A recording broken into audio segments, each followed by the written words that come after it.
Hello मेरे प्यारे दोस्तों, मेरे साथियों, स्टैंडर्ड 9th के मेरे प्यारे प्यारे बच्चों। जैसा कि हम पॉलिनॉमियल स्टार्ट कर चुके हैं, हमने 3.1 कल कंप्लीट कर लिया था और आज एक बड़ा सा एक प्रैक्टिस सेट 3.2 बहुत ज़्यादा इंपॉर्टेंट होने वाला है। ये इसमें हम देखेंगे कि किस तरह से पॉलिनॉमियल्स को ऐड, सब्ट्रैक्ट या फिर डिवाइड किया जाता है।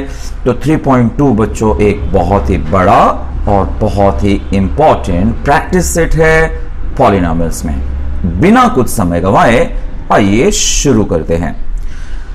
तो भाई सबसे पहला क्वेश्चन ये है कि आपको कुछ क्वेश्चंस दिए गए हैं और उसे कुछ वेरिएबल से आपको दिखाना है। गिवन लेटर से use the given letter to write the answer. जैसे कि किसी there are 8 trees in the village lot, if the number of trees increases every year by B, then how many trees will there be after x years। यानी कि भाई किसी गांव में 8 trees हैं तो और हर साल b से इंक्रीज होता है, तो बताइए कि वो x ईयर के आफ्टरवर्ड्स वहां पर कितने ट्रीज रहेंगे। तो बच्चों इस बात को समझने के लिए पहले आपको समझना होगा कि ये इसका मतलब क्या है, बेसिक क्या है, कैसे हम इसको यहाँ पर चेंजेस ला सकते हैं। तो देखिए मैं आपको बता देता हूँ थोड़े से एक एग्जांपल के साथ। जैसे सपोज किसी गांव में 8 ट्रीज की जगह पर समझो कि वहां पर 10 ट्रीज थे बच्चों। हाँ, अगर 10 ट्रीज थे और हर साल बी की जगह पर समझो कि हर साल 5 ट्रीज इंक्रीज होते हैं बच्चों, हर साल। तो x ईयर्स के आफ्टर पूछ रहा है ना, मैं आपको एग्जांपल बोलता हूं। आप सोचिए एक साल के बाद, आफ्टर 1 ईयर, एक साल के बाद 5 ट्रीज बढ़ जाएंगे ना, तो 5 1 जा 5, यानी कि 10 + 5 लिखेंगे आप, यानी कि 15 ट्रीज हो जाएंगे। वैसे ही अगर 2 साल के बाद पूछा तो आप क्या करेंगे, 2 × 5 करेंगे, राइट, यानी कि कितना आ जाएगा, 10 + 10 आ जाएगा, यानी कि 20 ट्रीज हो जाएंगे। अगर आपसे 3 साल के बाद पूछा तो आप क्या करेंगे, 3 × 5 करेंगे, ठीक है, 3 × 5 करेंगे और आप कहेंगे कि 10 + 15, ठीक है। तो जितना ईयर्स आफ्टर रहेगा उतना × 5, क्योंकि हर साल 5 तो इंक्रीज हो रहा है। सो बच्चों जस्ट थिंक कि x ईयर्स के आफ्टर मुझे क्या लिखना चाहिए। जैसे अभी यहाँ पे 10 की जगह पर क्या कहता है मेरा क्वेश्चन कि स्टार्टिंग में कितने ट्रीज हैं, 8 ट्रीज हैं। कितने ईयर्स आफ्टर पूछ रहा है, x ईयर्स आफ्टर पूछ रहा है। और कितना ट्री हर साल इंक्रीज होता है, b होता है, वो मुझे फाइंड आउट करना है। सो इसका answer will be a + bx। मतलब सिंपल सा कंपैरिजन आपको करके लेना है। फिर से बोल देता हूं मैं कि स्टार्टिंग में है 8 ट्रीज और वो बोल रहा है कि हर साल b ट्रीज इंक्रीज होते हैं, x ईयर्स के आफ्टर पूछ रहा है, इसलिए answer should be a + bx। समझा बात? तो देखिए फिर कैसे होगा ये। So number of trees in the village is a, हर साल इंक्रीज होता है b से, therefore number of trees after x years is a + bx। तो इसका ना बेसिक्स बच्चों आपको अच्छे से पता होना चाहिए। Okay, so there will be a + bx trees in the village lot after x years. ये बहुत ही काम आने वाली चीज है बच्चों। जब भी आप linear equation, quadratic equation, word problems जब आप करोगे तो आपको ये सेंस होना चाहिए। वैसे 5th-6th स्टैंडर्ड से ही ये बातें सिखाई जाती हैं। क्वेश्चन नंबर 2 को आइए हम डिकोड करें। वो कह रहा है कि किसी परेड में there are y student in each row and x rows are formed. तो भाई देखिए हर रो में जितने बच्चे होते हैं और जितना रो फॉर्म होता है उसको मल्टीप्लाई करेंगे तो आपको हमेशा नंबर ऑफ स्टूडेंट्स मालूम पड़ जाता है। तो ये तो था basic question. Total rows x हैं, हर रो में y स्टूडेंट है। So total student is always by multiplication, total rows into number of students in each row, that is x into y। इसका मतलब xy, इसका मतलब there are all xy students for the parade. और इसी में एक आखिरी क्वेश्चन है जो बड़ा ही इंपॉर्टेंट है। यहाँ पे टेंस प्लेस और यूनिट्स प्लेस के बारे में कुछ दिया गया हुआ है, जिसमें m और n है। आपको बताना है कि वो कैसे आप दिखा सकते हैं। तो बच्चों, आप बेसिक सी जानकारी ये जानते हो कि जो भी यूनिट्स प्लेस पे होता है, जैसे यहाँ पर टेंस प्लेस पे m है, यूनिट्स प्लेस पे n है, तो जो यूनिट्स प्लेस होता है उसको हम 1 से मल्टीप्लाई करते हैं, या कहते हैं कि मल्टीप्लाई नहीं करते, और जो टेंस प्लेस पर होता है उसे हम 10 से मल्टीप्लाई करते हैं। यानी कि सपोज 34 अगर आपके पास कोई नंबर है, तो देखिए मैं आपको यहाँ पे एक्सप्लेन कर देता हूं। जैसे 34 कोई नंबर है, तो ये मेरा यूनिट्स प्लेस है, ये मेरा टेंस प्लेस है। तो आप क्या करते हैं, जो टेंस प्लेस होता है उसको आप 10 से मल्टीप्लाई करते हो, और जो यूनिट्स प्लेस होता है उसको आप ऐसे ही रख देते हो, तब आप पाते हो 30 + 4 यानी कि 34। तो ठीक उसी तरीके से अगर टेंस प्लेस पे m है बच्चों, तो m को मुझे मल्टीप्लाई करना होगा 10 से, और यूनिट्स प्लेस पे n है तो उसको रखना होगा n, यानी ये मेरा होगा नंबर। ठीक है, तो कभी भी ध्यान रखिए, अगर आपको टेंस प्लेस दिया है तो 10 से मल्टीप्लाई करना है, यूनिट्स प्लेस को किसी से मल्टीप्लाई नहीं करना है, और वेरिएबल फॉर्म में इस तरह से उसका आंसर आ जाता है। देखिए, यूनिट्स प्लेस पे ले लिया n और टेंस प्लेस पे ले लिया m, तो भाई नंबर हो जाएगा 10 into digit in the tens place plus digit in the units place, वो है m + n। यानी कि आपका पॉलिनोमियल जो इस नंबर को दिखा पाएगा वो है 10m + n। तो बच्चों, ये जहां बड़े छोटे छोटे थे, आंसर तो बड़े छोटे से हैं, पर अगर आप इसे समझ गए, हालांकि इस चैप्टर में इसका बहुत ज्यादा रोल नहीं है, लेकिन अगर आप समझ गए तो फ्यूचर में जितने भी चैप्टर इससे वर्ड प्रॉब्लम रिलेटेड मिलेंगे, आपको उसे करना इजी हो जाएगा। इसे प्रैक्टिस जरूर करिए। अब आते हैं हमारे मेन टॉपिक्स की तरफ, जो 3.2 के लिए है, ऐड द गिवन पॉलिनोमियल्स। तो भैया देखिए, इसे ऐड करना है, तो चलिए पहले क्वेश्चन को मैं लिख लूं वापस से, बीच में प्लस डाल दिया बच्चों। ध्यान रखिए, प्लस करने से ब्रैकेट को कोई भी चेंजेस नहीं आते हैं। तो आप करिए लाइक टर्म्स इकट्ठा। जब इसको ऐड करना हो तो आपको लाइक टर्म्स इकट्ठा करना है। किस तरह से? इस तरह से। पहले मैंने ब्रैकेट ओपन कर दिया है ना, ब्रैकेट ओपन कर दिया तो अंदर का कुछ भी चेंजेस नहीं हुआ। अब मैं x का क्यूब, 5x का क्यूब, देखिए इस तरह से मैंने इकट्ठा किया, -2x² + 5x, अच्छा पहले 2x² ले लिया मैंने क्योंकि 5x क्यूब जा चुका है। अब देखूंगा कि क्या x वाला बच्चा है, ये रहा 2x, फिर ये रहा -9, फिर ये रहा +9। भाई -9 + 9 हो जाएगा कैंसिल, x का क्यूब + 5x का क्यूब हो जाएगा 6x का क्यूब। ठीक है, ये दिया आपको 6। केवल लाइक टर्म्स ही बच्चों हम ऐड कर सकते हैं, ध्यान रखना। जैसे स्क्वायर था, ये सिर्फ x था तो मैं उसको ऐड नहीं कर पाया, वो वैसे का वैसे ही है, और ये -9 + 9 कैंसिल आउट हो गया। So we have this final answer.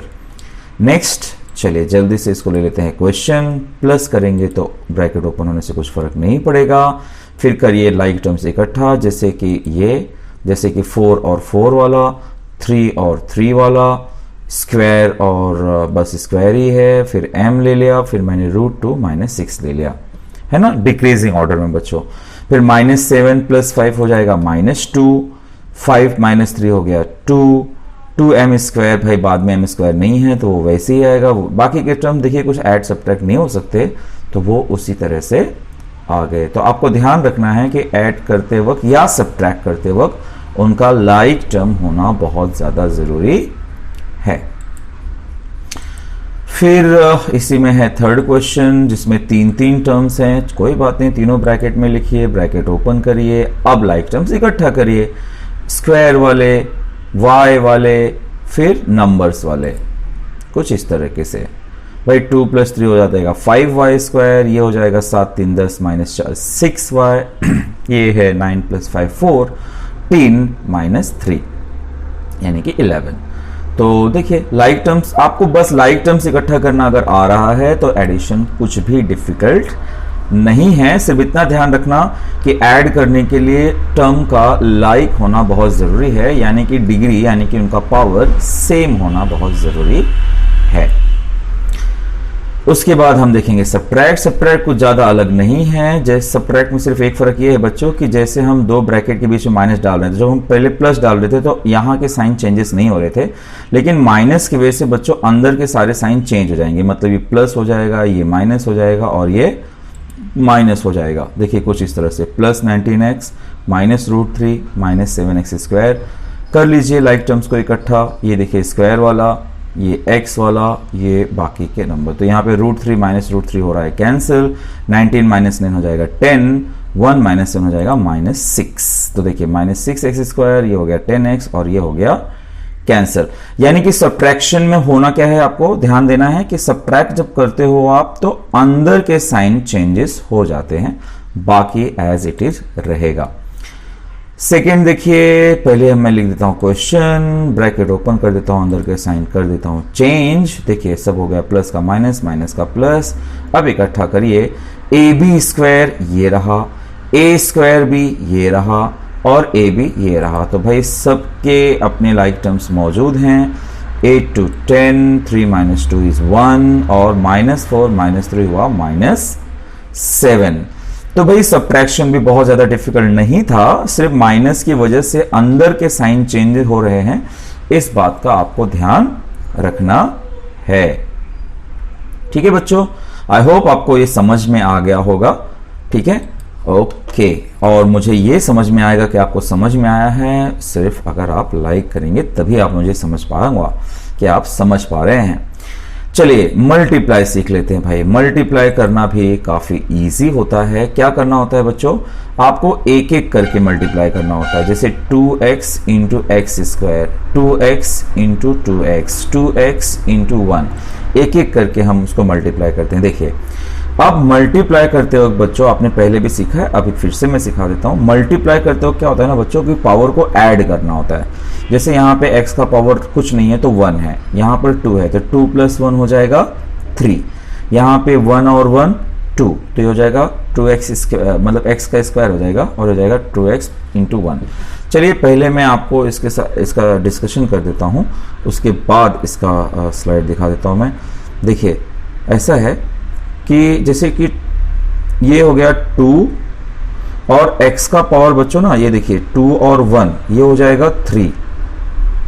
ठीक है, फिर मैं लिखूंगा माइनस, फिर देखिए इन दोनों को देखिए 2 2 ज़ा 4, ये हो जाएगा x का स्क्वायर क्योंकि x इंटू एक्स, फिर ये हो जाएगा लास्ट वाला -2x। तो इस तरह से आप इसका रिजल्ट देंगे।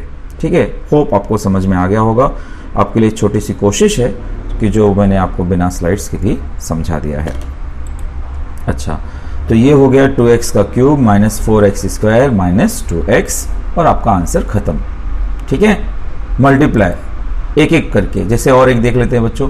ये देखिए ये दो टर्म वाला है। दो टर्म वाले में क्या करते हैं, दो टर्म वाले में हम एक बार x⁵ लिखेंगे, ये ब्रैकेट डालेंगे, फिर -1 लिख के ये ब्रैकेट डाल देंगे। देखिए x⁵ ये ब्रैकेट, -1 ये ब्रैकेट। फिर मैंने जैसा भी सिखाया, एक एक करके मल्टीप्लाई करिए। मतलब देखिए 5 3, जैसे पहले आप देखिए मैं ब्रैकेट ओपन कर दूं, x⁵ इंटू एक्स का क्यूब, x⁵ इंटू 2x का स्क्वायर, x⁵ प्लस इंटू 2। ये मैंने अभी सिर्फ पहला ब्रैकेट ओपन किया।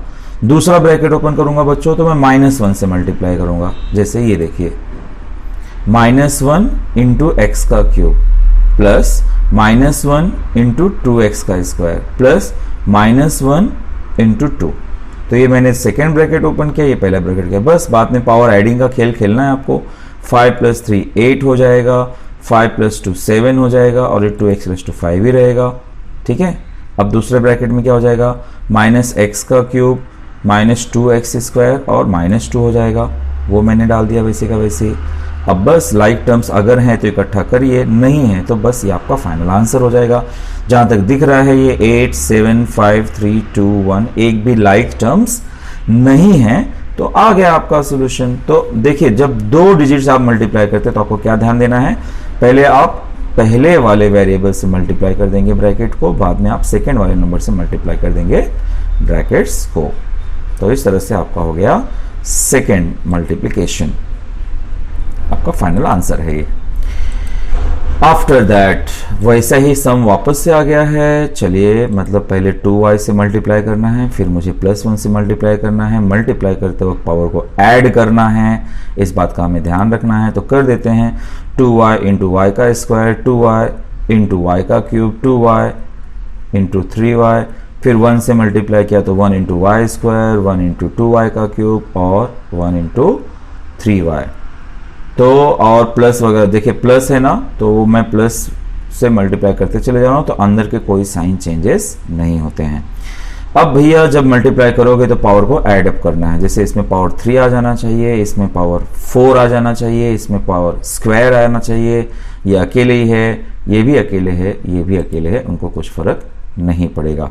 तो देखिए y का क्यूब आ गया, ये 3 + 1 4 आ गया, ये y स्क्वायर आ गया, और ये भी y स्क्वायर है। कौन सा, ये y का क्यूब है और ये 3y है। ठीक है, ये 1 into Y square is Y square बच्चों, और ये 2 3 जा 6। तो यहाँ पर मुझे एक लाइक टर्म मिल रहा है 6 + 1 है ना, ये 6y स्क्वायर है, ये एक y स्क्वायर है। तो यहाँ पॉसिबिलिटी है बच्चों, तो उसको मैं दुरुस्त करूंगा। और एक पॉसिबिलिटी है 2y का क्यूब माइनस 2y का क्यूब हो जाएगा कैंसिल। तो मैं कर लेता हूँ इकट्ठा, पहले पावर 4 लिखा, फिर क्यूब लिखा, फिर स्क्वायर वाले किया, ये तो हो जाएगा कैंसिल। ये 6 + 1 हो जाएगा 7y का स्क्वायर, और तब जाके आपको मिलेगा फाइनल आंसर। तो इस तरह से आपने 2 डिजिट्स वाले मल्टीप्लिकेशन और सिंगल डिजिट्स वाले मल्टीप्लिकेशन भी आपने पॉलिनॉमियल में देख लिए। मैं इसीलिए कह रहा हूं कि 3.2 बहुत ज़्यादा इंपॉर्टेंट प्रैक्टिस सेट है, काफ़ी ध्यान से पढ़िएगा इसे। अब भैया है डिवाइड, जो इस क्वेश्चन की है जान। Divide the first polynomial by second polynomial and write the answer in the form dividend is equal to divisor into quotient plus remainder. यह है आपका क्वेश्चन। तो पहले आप इसे लिखेंगे इंडेक्स फॉर्म में। जब भी आप डिवाइड करने जाते हो उसको इंडेक्स फॉर्म में लिखना है कि कोई पावर मिसिंग है क्या। जैसे क्यूब है तो मैंने स्क्वायर और एक्स लिखा 0 के साथ। फिर पहचानिए आपका डिवाइजर कौन है ना, वो है x-4, और फिर इस फॉर्मेट में आप लिख डालेंगे। अब ऐसा डिवीजन बच्चों 8th में आपका सामना हुआ है, कैसे करेंगे आप? देखिए ज़्यादा चिंता करिए मत, सिर्फ पहला देखिए, ये है x, ये है x का क्यूब। इसमें कितने का डिफरेंस है? पावर में 2 का डिफरेंस है। यानी आप एक रफ वर्कआउट कर सकते हैं कि x के क्यूब में x से डिवाइड कर दीजिए कुछ इस तरह से। तो x के क्यूब में जब आप x से डिवाइड करते हैं तो बचता है x का स्क्वायर। तो आप यहाँ पर ना वो x स्क्वायर लिख डालिए, कोई दिक्कत नहीं है। लेकिन यहाँ पे लिखने के बाद आपको करना क्या होता है, आपको बारी बारी मल्टीप्लाई करना होता है। जैसे x का स्क्वायर x से मल्टीप्लाई करूंगा तो आएगा x का क्यूब, और x का स्क्वायर 4 से मल्टीप्लाई करूंगा तो आ जाएगा 4x स्क्वायर। लाइक इस तरह से आप कर देंगे।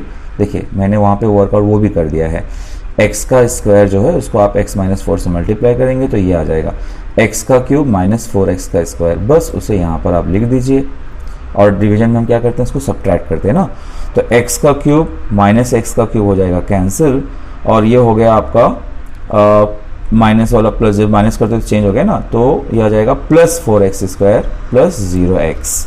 ये मैंने ले लिया। अब मुझे वर्कआउट सेम तरीके से करना है बच्चों। 4x स्क्वायर को पहले x से डिवाइड कर देता हूँ, ये मिला मुझे 4x, मैं 4x यहाँ पे लिख देता हूँ। अब 4x को मुझे x-4 से मल्टीप्लाई करना है, वो भी मैं वर्कआउट कर लेता हूँ। 4x का स्क्वायर 4 4 16x, यानी ये जो आ गया ये मुझे यहाँ पे लिखना है अभी।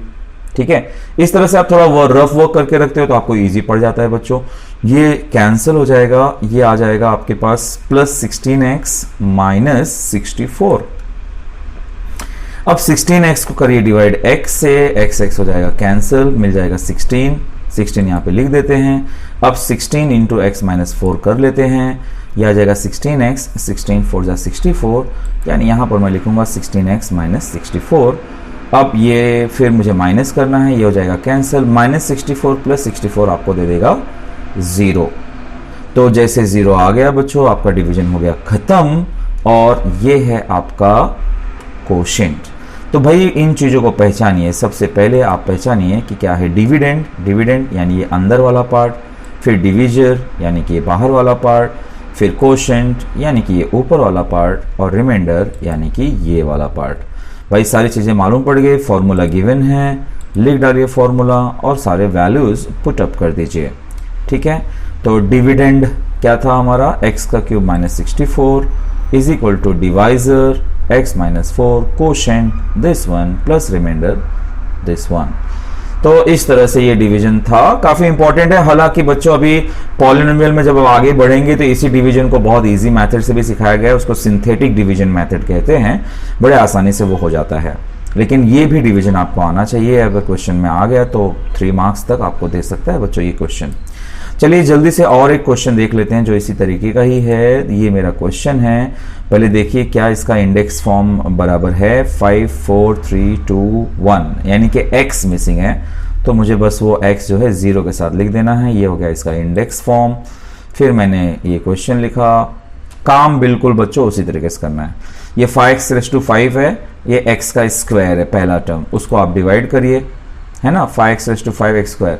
तो होता क्या है 5 - 2, डिवीजन में पावर सब्ट्रैक्ट होता है, 5 - 2 हो गया 3, यानी 5x का क्यूब मुझे यहाँ पे लिखना चाहिए। ठीक है, ये क्यूब आ गया यहाँ पे नीचे, सिर्फ यहाँ पर पावर पॉइंट की गड़बड़ी से ये बच्चों होगा 5x का क्यूब, इतना ध्यान रखिएगा, वो क्यूब पता नहीं क्यों यहाँ पर चला आया। फिर आप क्या करते हैं भाई, 5x का क्यूब जो है उसको आप इसको पूरे को मल्टीप्लाई करते हैं, वो मैं कर देता हूँ मल्टीप्लाई। ये आ जाएगा 3 × 2 5 और 3 + 1 4, मतलब जब हम मल्टीप्लाई करते हैं बच्चों तो पावर ऐड हो रहा है। तो ये मुझे मिल गया 5x⁵ माइनस 5x का क्यूब। ठीक है बच्चों, अब भाई ये हो जाएगा कैंसिल, 5 + 4 हो गया 9x⁴ माइनस 3x²। अगला वर्कआउट करिए, लिखिए 9x⁴ डिवाइड बाय x का स्क्वायर।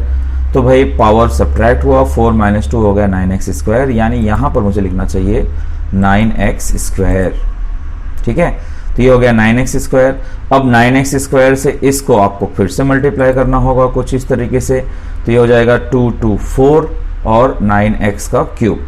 ठीक है, ये डिवीजन करने से हमें एग्जैक्टली वही चीज मिलता ही है, हम इसीलिए तो लिख रहे हैं। तो ये 9x⁴ माइनस 9x का क्यूब यहां पर मैंने कर दिया पुटअप, ये हो गया कैंसिल, +9 - 3 आ जाएगा आपको 6x का स्क्वायर, और नेक्स्ट टर्म मैंने यहाँ पे कर दिया। आप समझ गए ना बच्चों क्या करना है, 6x का क्यूब डिवाइड बाय x का स्क्वायर। पहले आप वर्कआउट कर लीजिए, ये आ गया भाई 3 में से 2 गया 1, 6x आ गया, यहाँ पर मैं लिखूंगा 6x। अब 6x को मुझे इसको करना होगा मल्टीप्लाई, देखिए कुछ इस तरह से मल्टीप्लाई कर दिया, तो ये हो गया 6x का क्यूब माइनस 6x²। ध्यान रखिए ये जो रफ वर्क है ये आपको लिखना जरूरी नहीं है, ये सिर्फ अपने अंडरस्टैंडिंग के लिए आप चाहते हो तो साइड में वर्कआउट कर लो, आपको भी इजी हो जाएगा, और जो पेपर चेक करेगा, जो एग्जामिनर होगा, उसको भी इजी लगेगा कि आपको समझा हुआ है ये सम। तो ये हो गया 6x का क्यूब और ये हो गया माइनस 6x का स्क्वायर, ये मैंने कर दिया यहाँ पे पुटअप, ये हो गया कैंसिल, 6 + 2 हो गया 8x का स्क्वायर, नेक्स्ट 0x। देखिए अभी भी ये स्क्वायर है, ये भी स्क्वायर है, डिवीजन इज ऑन। तो भैया 8x² डिवाइड बाय x², ये हो जाएगा कैंसिल, बचेगा 8, यानी भी यहाँ पे लिखूंगा मैं +8। ठीक है, +8 लिखा, अब मैं कर देता हूं मल्टीप्लाई, तो ये हो जाएगा 8x का स्क्वायर माइनस 8x, 8 × x किया, तो भैया यहाँ पे कर दिया मैं पुट, और ये आ गया +8x। देखो बच्चों यहाँ पर है x, यहाँ पे है स्क्वायर, तो पावर जब हो जाता है कम, डिवीजन हो जाता है एंड, यानी अब जाके ये डिवीजन आपका एंड हो गया है। बाकी काम वही है, पहचानिए, डिविडेंड अंदर वाला, डिवाइजर बाहर वाला, ऊपर वाला है कोशेंट, नीचे वाला है रिमाइंडर। अब इन चीजों को आप बस फॉर्मूले में कर दीजिए फिट।